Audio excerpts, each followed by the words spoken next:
अब देखो कि एक घना 12 सेंटीमीटर लंबा, 9 सेंटीमीटर चौड़ा और 5 सेंटीमीटर ऊंचा है। घनाभ का संपूर्ण पृष्ठीय क्षेत्रफल एवं आयतन ज्ञात कीजिए। डायरेक्ट फॉर्मूला लगाना है, उसमें मान रखना है।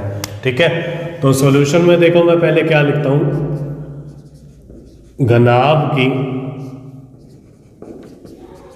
लंबाई यह है 12 सेंटीमीटर, चौड़ाई इसको 20 से लिखते हैं, यह है 9 सेंटीमीटर, और ऊंचाई को h से लिखते हैं, यह है 5 सेंटीमीटर। घनाभ का संपूर्ण पृष्ठीय क्षेत्रफल निकालना है, तो पहले लिखता हूं मैं घनाभ का संपूर्ण पृष्ठीय क्षेत्रफल। ये फॉर्मूला होता है 2 ब्रैकेट में लंबाई गुना चौड़ाई, चौड़ाई गुना ऊंचाई, ऊंचाई गुना लंबाई, LBBH/HL। यहाँ मान रख देते हैं 2। 12 गुना 9, 9 गुना 5, 5 गुना 12। 12 को 9 से गुना करते हैं आता है 108, 9 को 5 से करते हैं आ जाएगा 45, 5 को 12 से करेंगे तो आ जाएगा 60, 60 और 45 को जोड़ते हैं तो होता है 105, 105 और 108 ये बनता है 213, 2 को 213 से गुना करेंगे तो आ जाएगा 426। क्षेत्रफल है तो वर्ग सेंटीमीटर या सेंटीमीटर की पावर 2। इसके बाद निकालते हैं घनाभ का आयतन।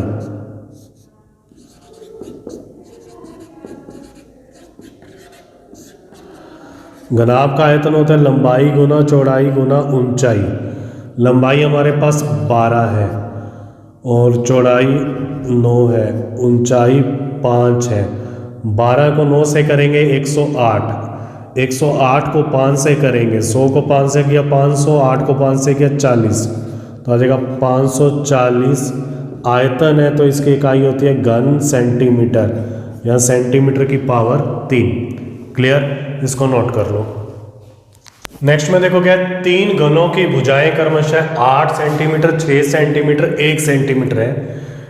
इन्हें पिघलाकर एक नया घन बनाया जाता है। नए घन का संपूर्ण पृष्ठीय क्षेत्रफल ज्ञात कीजिए। एक बात हमेशा ध्यान रखना, जब भी पिघलाकर कोई चीज़ बनाई जाती है ना तो उसमें हम आयतन का यूज़ करते हैं। ठीक है, कोई भी जब भी पिघलाएंगे तो आयतन का यूज़ करेंगे। 3 घनों को पिघलाया गया है तो पहले घन का आयतन, दूसरे घन का आयतन, तीसरे घन का आयतन, तीनों को जोड़ देंगे तो जो नया घन बनाया है उसका आयतन आ जाएगा। ठीक है, तो इस वजह से हम करेंगे। घन का आयतन होता है भुजा की पावर 3। तो भुजाएं हमें दे रखी है। पहले घन की भुजा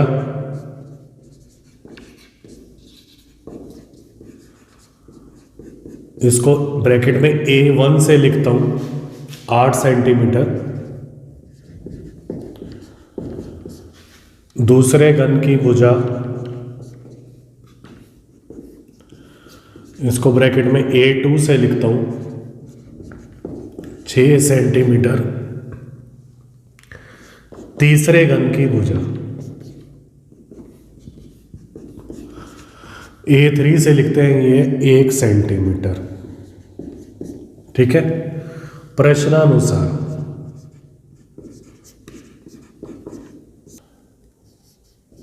नए घन का आयतन,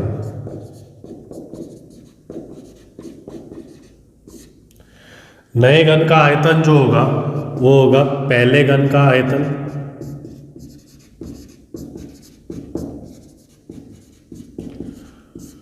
प्लस दूसरे घन का आयतन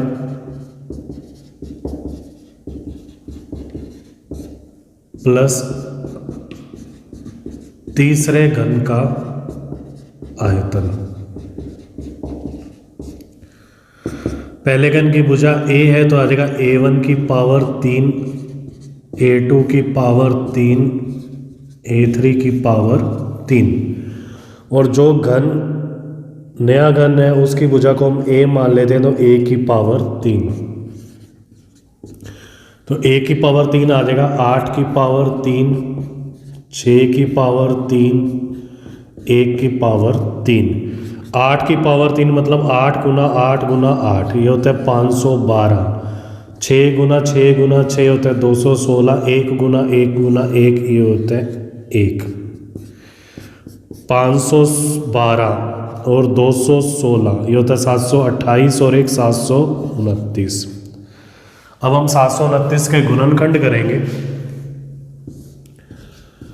729 का होता है 3 से जाएगा, 3 दूनी 6, 3 चौके 12, 3 तिया 9, 3 से जाएगा 81 आ जाएगा, 3 से जाएगा 27, फिर 9, फिर 3।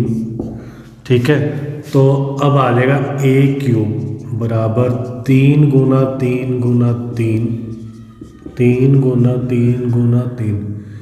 घनमूल लेंगे तो हम 3 3 में से एक को चूज करेंगे, ट्रिपलेट बनाएंगे, वर्गमूल में जोड़े बनाते थे। तो a आ जाएगा 3 गुना 3। तो जो नए घन की भुजा आ गई वो आ गई 9 सेंटीमीटर।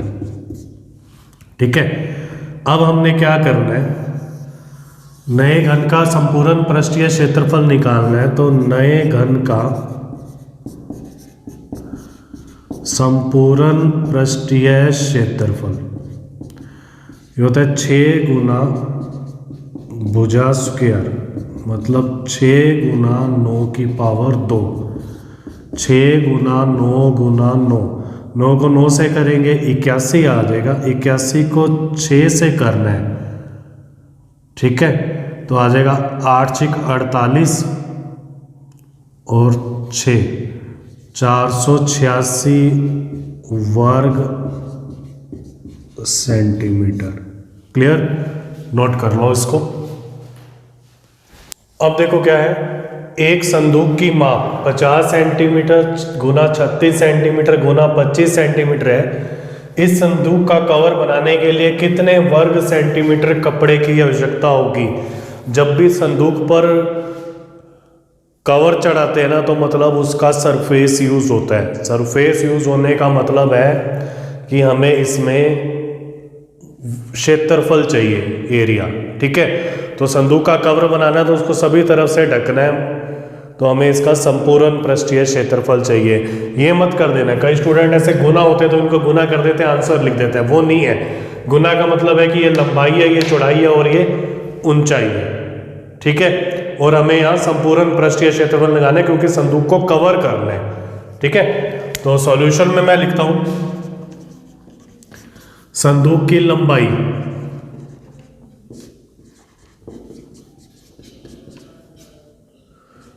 L 50 सेंटीमीटर, चौड़ाई 36 सेंटीमीटर, ऊंचाई 25 सेंटीमीटर। ठीक है, कपड़े की आवश्यकता बतानी है कितनी है। ठीक है, कपड़े की आवश्यकता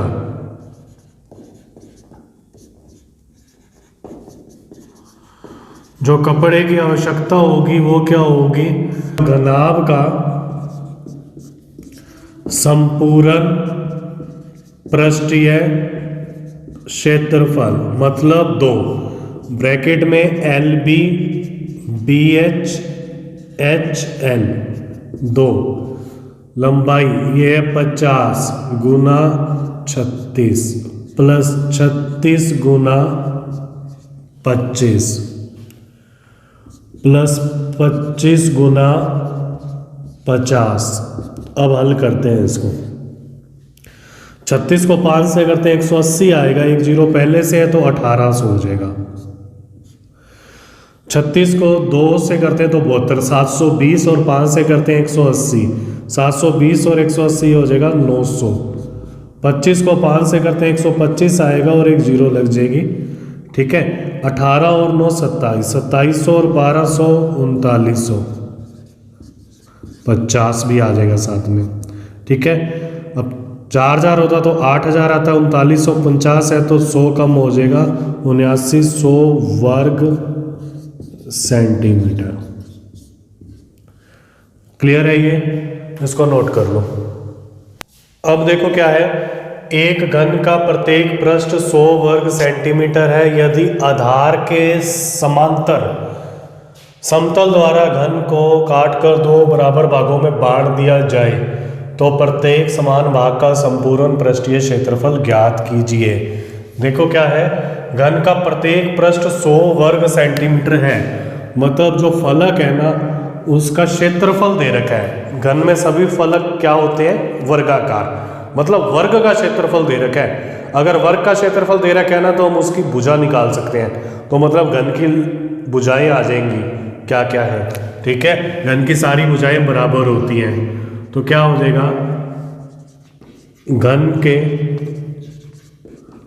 पृष्ठ का क्षेत्रफल ये कितना है, 100 वर्ग सेंटीमीटर, ठीक है।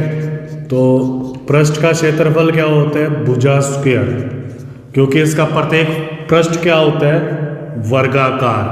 अगर वर्गमूल ले लेंगे तो जो घन की भुजा आ जाएगी वो आ जाएगी 10 सेंटीमीटर, मतलब घन की भुजा आ गई 10 सेंटीमीटर, ठीक है। अब क्या करना है, घन को ना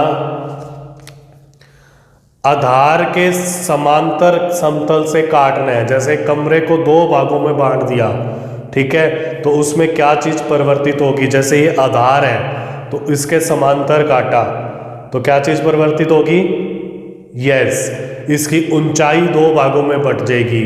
और जो इसकी आकृति क्या हो जाएगी, जब घन को 2 बराबर भागों में बांटते हैं तो घन क्या होगा, 2 घनाभ में बदल जाएगा, क्योंकि इसकी लंबाई 10 रहेगी, चौड़ाई भी 10 रहेगी दोनों की, लेकिन ऊंचाई क्या हो जाएगी, आधार से आधा काटा है तो 5 फिर 5, ठीक है। तो क्या होगा, घन को 2 बराबर भागों में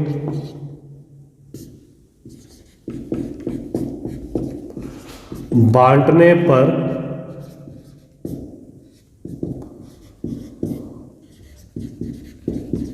प्रत्येक भाग की आकृति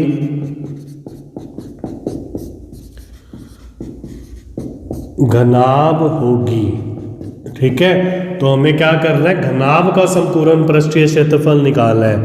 अब क्या होगा, घनाभ की लंबाई, घनाभ की लंबाई हो जाएगी 10 सेंटीमीटर और चौड़ाई हो जाएगी 10 सेंटीमीटर, लेकिन ऊंचाई जो होगी वो हो जाएगी 5 सेंटीमीटर, ठीक है। कोई भी एक चेंज होगा, जब भी अगर आधार के समांतर काटा है तो ऊंचाई चेंज होगी, किसी को भी चेंज कर दोगे तो आंसर लास्ट में सेम आएगा, ठीक है, लेकिन इस बार ऊंचाई आधी हो जाएगी। तो घनाभ का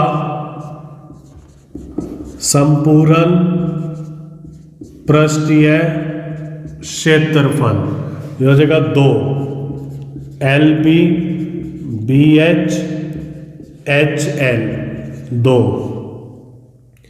L हमारे पास है 10 गुना 10, 10 गुना 5, 5 गुना 10, यह आ जाएगा 100 प्लस 50 प्लस 50, 2 गुना 100 प्लस 50 ये 200 आ जाएगा, आंसर आ जाएगा 400 वर्ग सेंटीमीटर। क्लियर, इसको नोट कर लो। अब देखो बगैर ढक्कन का एक बक्सा 3 सेंटीमीटर मोटी लकड़ी का बना हुआ है, इसकी बाहरी लंबाई चौड़ाई ऊंचाई दे रखी है, उसके अंदर की ओर पेंट कराना है, अंदर की ओर पेंट कराने का खर्चा ज्ञात करना है, ठीक है। 1000 वर्ग सेंटीमीटर पर जो खर्चा है ना वो 2 रुपये है। अब देखो क्या है, अंदर की ओर पेंट कराना है, अंदर की ओर पेंट कराना है तो अंदर की लंबाई चौड़ाई ऊंचाई चाहिए हमें, ठीक है। और ढक्कन के बगैर है तो मतलब ढक्कन पे तो पेंट होगा नहीं, अंदर अंदर होगा, कहाँ होगा, चारों दीवारों पर और पैंदे पर, जो फर्श है उसको पैंदा कहेंगे बक्से का, ठीक है। पैंदे का क्षेत्रफल होता है लंबाई गुना चौड़ाई। चारों दीवारों का क्षेत्रफल यस या 2 गुना लंबाई प्लस चौड़ाई गुना ऊंचाई। तो पहले हम लिखते हैं इसके अंदर जो बाहर की इसकी लंबाई दे रखी है, ठीक है। इसकी बाहरी लंबाई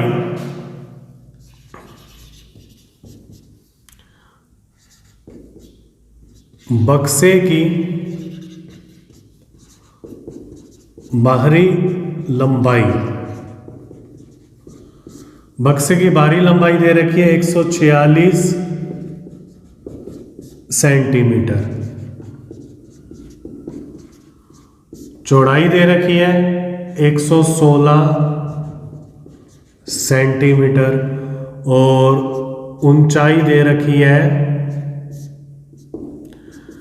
83 सेंटीमीटर, ठीक है। अब बक्से की मोटाई,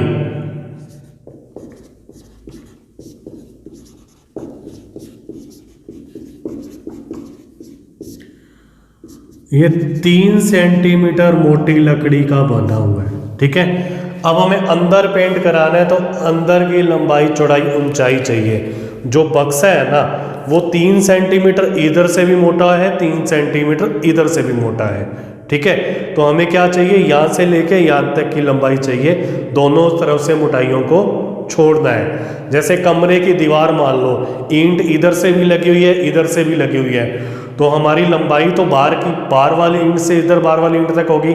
दोनों तरफ ईंट की मोटाई माइनस कर देते हैं तो अंदर वाली लंबाई आ जाती है, जो हमारी कमरे की दीवार के बीच की लंबाई है, ठीक है। तो हम क्या करेंगे, दोनों साइड से 3 और 3 को माइनस कर देंगे तो हमारे पास क्या हो जाएगी, बक्से की अंदर की लंबाई आ जाएगी। बक्से की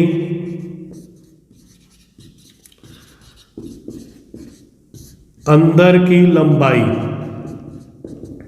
ये क्या होगी, 146 माइनस 3 मोटाई इधर से माइनस करनी है, 3 मोटाई इधर से माइनस करनी है, दोनों साइड से 3 3 माइनस कर दिया तो आ जाएगा 140 सेंटीमीटर। अब निकालता हूं बक्से के अंदर की चौड़ाई, ऐसे ही चौड़ाई भी होगी, ठीक है, दोनों साइड से माइनस होगी। 116 माइनस 3 माइनस 3 यह आ जाएगा 110 सेंटीमीटर। अब बक्से के अंदर की ऊंचाई, अब ऊंचाई क्या होगी, देखो ढक्कन नहीं है तो जो मोटाई होगी वो नीचे ही होगी, ऊपर की मोटाई नहीं होगी। तो इसमें से एक बार 3 को माइनस करना है, क्योंकि जो है ना बक्सा है वो बगैर ढक्कन का है। तो क्या होगा, 83 माइनस 3 80 सेंटीमीटर, ठीक है। अब अंदर की ओर पेंट कराने का खर्चा निकालना है, तो पहले मैं अंदर की चारों दीवारों का क्षेत्रफल निकाल लेता हूं। बक्से के अंदर की चारों दीवारों का क्षेत्रफल ये होता है 2 गुना लंबाई प्लस चौड़ाई गुना ऊंचाई 2। लंबाई अब हमारे पास है 140, चौड़ाई है 110 और ऊंचाई हमारे पास है 80।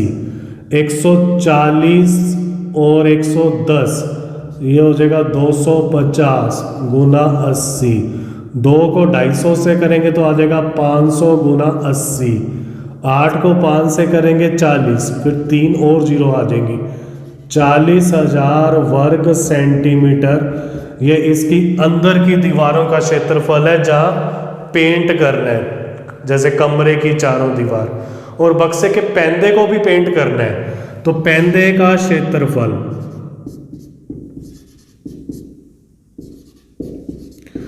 ये हो जाएगा लंबाई गुना चौड़ाई। लंबाई है 140, चौड़ाई है 110। 14 को 11 से गुना करेंगे, 140 और 14 154 और 2 जीरो वर्ग सेंटीमीटर, ठीक है, अब हमारे पास कुल क्षेत्रफल आ गया जहां पेंट करना है। पेंट योग्य है कुल क्षेत्रफल, यह आ जाएगा 40,000 प्लस 15,400, तो आ जाएगा 55,400 वर्ग सेंटीमीटर। अब खर्चा निकालना है। 1,000 वर्ग सेमी पर पेंट का खर्चा कितना है? 2 रुपये। 1 वर्ग सेंटीमीटर पर पेंट का खर्चा 2/1000, ठीक है। 55,400 वर्ग सेंटीमीटर पर पेंट का खर्चा। 2 जीरो से 2 जीरो कट की। 554 को 2 से करेंगे तो 500 दूनी 1000, 54 दूनी 108, तो आ जाएगा 1108 बटे में 10। एक अंक पहले दशमलव लगा देंगे 110.8, तो पूरा लिख देते हैं 110.80 रुपये। क्लियर है? इसको नोट कर लो। एक घनाभ की लंबाई चौड़ाई ऊंचाई का योग 19 सेंटीमीटर है तथा विकर्ण की लंबाई 11 सेंटीमीटर है। घनाभ का संपूर्ण पृष्ठीय क्षेत्रफल ज्ञात कीजिए। तो देखो सॉल्यूशन में क्या है, लंबाई चौड़ाई और ऊंचाई इसका योग है 19 सेंटीमीटर, इसको समीकरण 1 मान लेते हैं। दूसरा क्या है, विकर्ण की लंबाई, विकर्ण की लंबाई ये हमारे पास है 11 सेंटीमीटर। विकर्ण की लंबाई का फॉर्मूला होता है घनाभ की L² B² प्लस H² का वर्गमूल। ये कितना है? 11।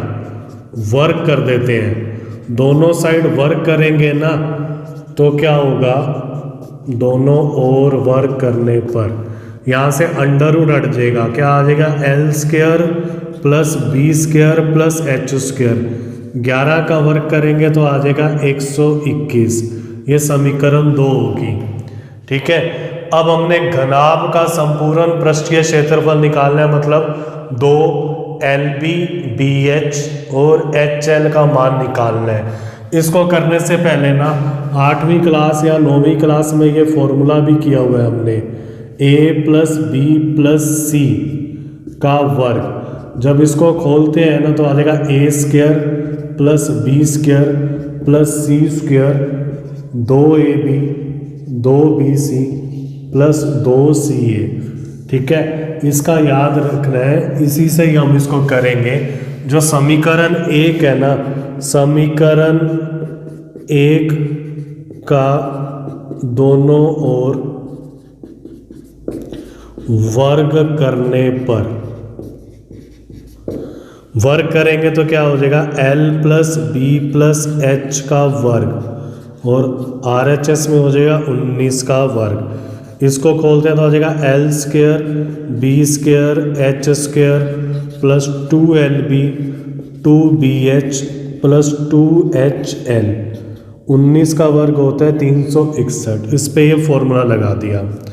इसका मान यहाँ से रखते हैं 121, 2 यहाँ से 2 कॉमन ले लिया तो LB BH प्लस HL, यह आ जाएगा 361। इस 121 को उधर ले जाते हैं तो आ जाएगा 2 LB BH HL। 361 माइनस 121, तो इसको तो मैं लिख सकता हूँ घनाभ का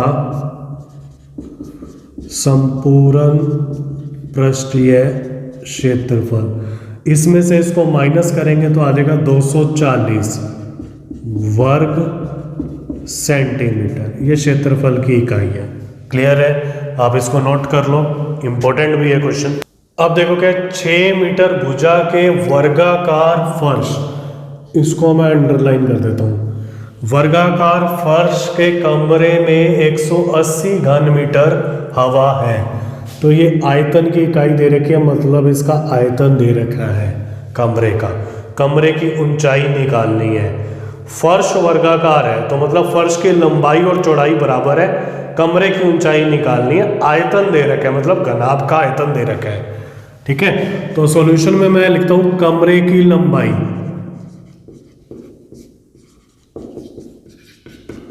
कमरे की लंबाई L, ये है 6 मीटर।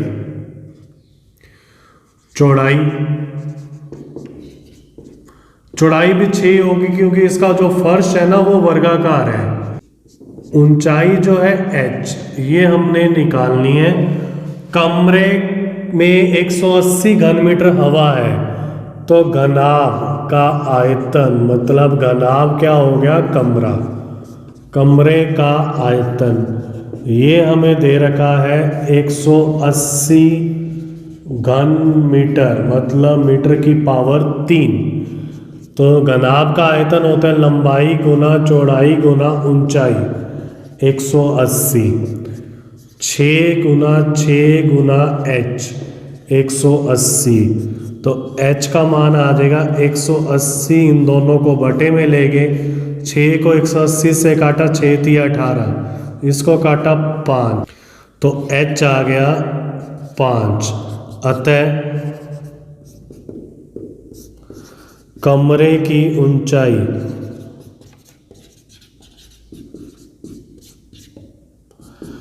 बराबर है 5 मीटर। क्लियर, नोट कर लो। अब देखो कि 44 मीटर लंबी, 1.5 मीटर ऊंची और 35 सेंटीमीटर चौड़ी दीवार बनाने में 22 सेंटीमीटर, 10 सेंटीमीटर, 7 सेंटीमीटर माप की कितनी ईंटों की आवश्यकता होगी।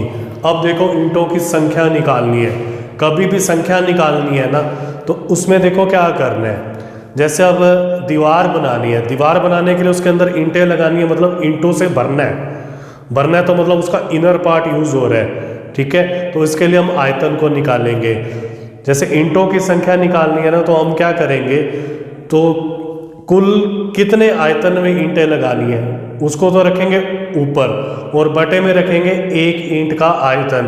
तो इससे क्या होगी, ईंटों की संख्या आ जाएगी। आगे से फॉर्मेट चेंज होता रहेगा। संख्या निकालनी है तो ऊपर तो रखेंगे कुल आयतन, बटे में उसका एक, जिसकी संख्या निकालनी है।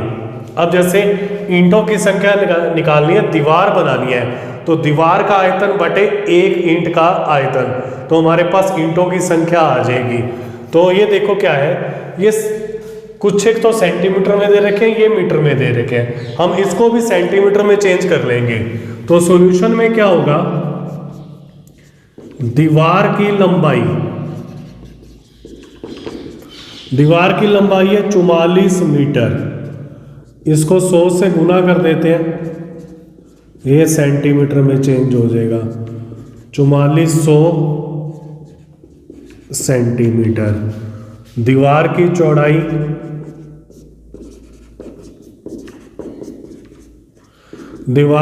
है 1.5 मीटर, तो 1.5 को 100 से गुना कर देते हैं तो ये सेंटीमीटर में चेंज हो जाएगा। ये 0 से 0 कैंसिल हो गया, ये आ जाएगा 150 सेंटीमीटर। और दीवार की ऊंचाई ये हमारे पास है 35 सेंटीमीटर। ठीक है, अब ईंट की लंबाई हमारे पास है 22 सेंटीमीटर, चौड़ाई हमारे पास है 10 सेंटीमीटर, ऊंचाई हमारे पास है 7 सेंटीमीटर। ठीक है, तो हम क्या करेंगे, ईंटों की संख्या निकालनी है। ईंटों की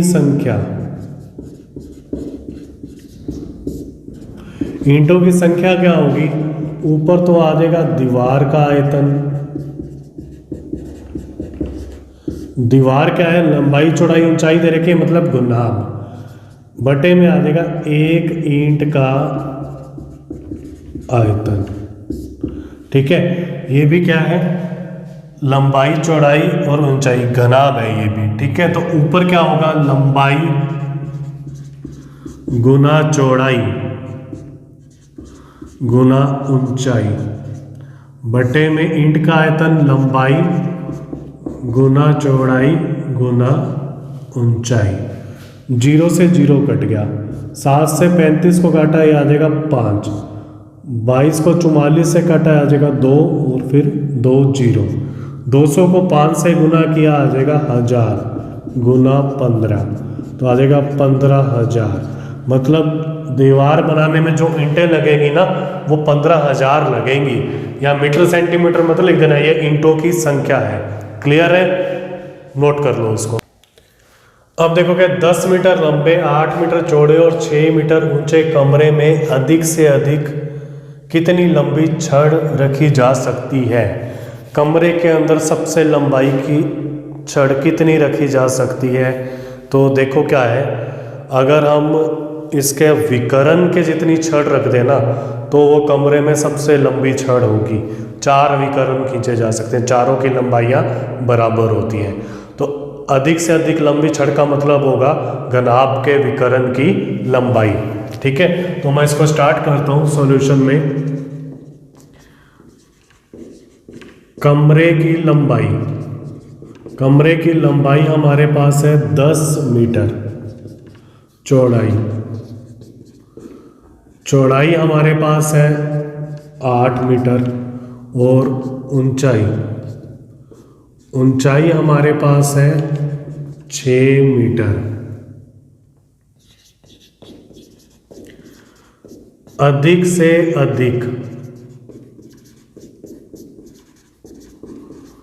लंबी छड़, ये क्या हो जाएगा, घनाभ के विकर्ण की लंबाई, और घनाभ के विकर्ण की लंबाई का फॉर्मूला है L² B² H² और इस पूरे का वर्गमूल। ठीक है, 10 का वर्ग, 8 का वर्ग और 6 का वर्ग। 10 का वर्ग होता है 100, 8 का वर्ग होता है 64, 6 का वर्ग होता है 36, यह आ जाएगा 200। इसके गुणनखंड करते हैं, 200 को 100 गुना 2 लिख सकते हैं, तो 100 का वर्गमूल होता है 10 और गुना √2। √2 का मान होता है 1.414। जब 10 से गुना करेंगे ना तो ये 1 दशमलव आगे चला जाएगा, तो मतलब क्या हो जाएगा, 14.14 मीटर लंबी छड़ है वो हम इसके अंदर रख सकते हैं। अब देखो क्या है, एक घन का आयतन 512 घन मीटर है, उसकी भुजा ज्ञात कीजिए। घन की भुजा निकालनी है, घन का आयतन दे रखा है, तो सीधा फॉर्मूला लगाते हैं सॉल्यूशन में। घन का आयतन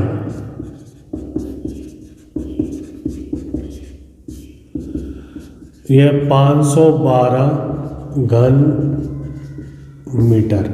घन का आयतन होता है भुजा की पावर 3, यह 512। हम दोनों तरफ घनमूल ले लेंगे। घनमूल लेने से पहले ना इसके मैं गुणनखंड कर देता हूँ 512 के। 512 के गुणनखंड होते पहले 2 से जाएगा, 2 दूनी 4, 2 5 10, 2 6 12, फिर 2 से जाएगा 128 आ जाएगा, फिर 2 से जाएगा 64, फिर आ जाएगा 32, फिर 2 से जाएगा 16, फिर 2 से जाएगा 8, फिर 2 से जाएगा 4, फिर 2 से जाएगा 2, फिर 2 से जाएगा 1। मतलब जो इसके गुणनखंड हो गए वो आगे 2 गुना 2 गुना 2, 2 गुना 2 गुना 2, 2 गुना 2 गुना 2, ये भुजा की पावर 3। अब घनमूल लेना तो हम इसके ट्रिपलेट बनाएंगे, मतलब 3 3 में से एक को चूज करेंगे, दोनों ओर घनमूल लेने पर तो ये तो आ जाएगा भुजा। यहाँ घनमूल मतलब 1/3 घात ले ली, 3 से 3 कट गया, तो एक तो बार आ गया, फिर इसमें से दूसरा 2 और इसमें से तीसरा 2, तो भुजा आ गई 8 मीटर। क्लियर है, इसको नोट कर लो। एक घनाभ की लंबाई, चौड़ाई और ऊंचाई का अनुपात 5:3:2 है। घनाभ का संपूर्ण पृष्ठीय क्षेत्रफल दे रखा है, उसकी कोरों की माप ज्ञात कीजिए। कोरों की माप मतलब लंबाई, चौड़ाई और ऊंचाई निकालनी है। अनुपात में हमें दे रखा है। छोटी क्लासों में कभी भी आता था ना अनुपात का क्वेश्चन, तो हम उसको ऐसे करते थे, माना घनाभ की लंबाई